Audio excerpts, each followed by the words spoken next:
निवेदन भी मैं प्रसारित करने जा रहा हूं, हिंदी में है। और हिंदी में इसलिए है कि अन्य राज्यों में भी हम क्या कर रहे हैं, क्यों कर रहे हैं, इसकी जानकारी मिलनी चाहिए।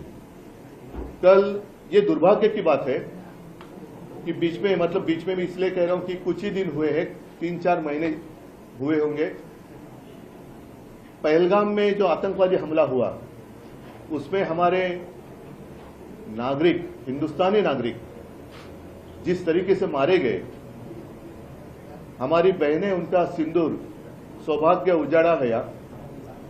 आज भी वो घाव भरा नहीं है। और उसका उत्तर देने के लिए हमारे सरकार ने एक कार्रवाई की थी पाकिस्तान के ऊपर। पाकिस्तान के ऊपर क्यों की? आतंकवाद का हमला सामना अगर करना है तो पाकिस्तान के खिलाफ क्यों? क्योंकि इसलिए पाकिस्तान हमारे देश में आतंकवाद फैला रहा है, आतंकवादी हमले कर रहा है, हमारी माताएं, बहनें जो है उनका सौभाग्य जो है उजड़ रहा है।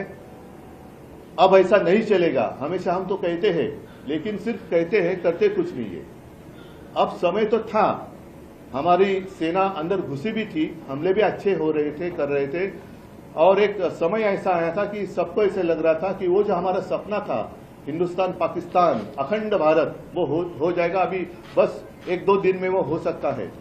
अचानक क्या हुआ पता नहीं, लेकिन जो हमारी सेना वहां पाकिस्तानियों को खदेड़ रही थी, उनको रोका गया। तो ये वॉर किसने रुकवा दी? जैसे एक एडवर्टीजमेंट थी ना, वॉर रुकवा दी पापा।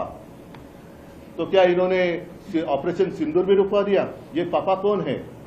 ऑपरेशन सिंदूर भी रुकवा दिया है क्या? नहीं है ना।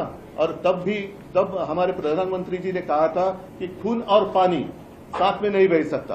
अगर खून और पानी साथ में नहीं बह सकता तो क्रिकेट और खून कैसे बह सकता है साथ में? जंग और क्रिकेट, खेल और जंग एक साथ कैसे खेले जा सकते हैं? तो ये तो सब बकवास है। इन्होंने देशभक्ति का व्यापार किया है।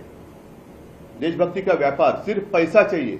कल भी मैच इसलिए खेलने जा रहे हैं कि उस मैच से जितना पैसा मिलेगा, चंदा मिलेगा, वो उनको चाहिए। बस उसके सामने देश मर जाए, देश के लोग मर जाए, हमें कुछ परवाह नहीं। लापरवाही से हम खेलते रहेंगे और हमें देशभक्ति सिखा रहे। इसलिए कल पूरे राज्य में, महाराष्ट्र में शिवसेना की महिला कार्यकर्ता सड़क पर उतरेगी और भाजपा एक ऑपरेशन सिंदूर उन्होंने किया, लेकिन बाद में वो करने जा रही थी एक मुहिम हर घर सिंदूर। सारे लोगों ने आलोचना की। उसके बाद उन्होंने कहा कि ऐसे हम नहीं करने वाले थे। तो कल हर घर से सिंदूर हम मोदी जी को भेजने वाले हैं। हर घर से सिंदूर, सारी महिलाएं उतरेगी और सिंदूर की एक एक डिब्बी हो या एक छोटी काय करतात पूड़ी पैकेट, वो एक बक्से में डालेगी और प्रधानमंत्री जी को उनके कार्यालय में हम भेज देंगे।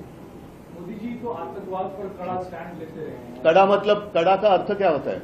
उन्होंने कहा कि खून और पानी एक साथ नहीं बह सकते। वही तो हम कह रहे हैं।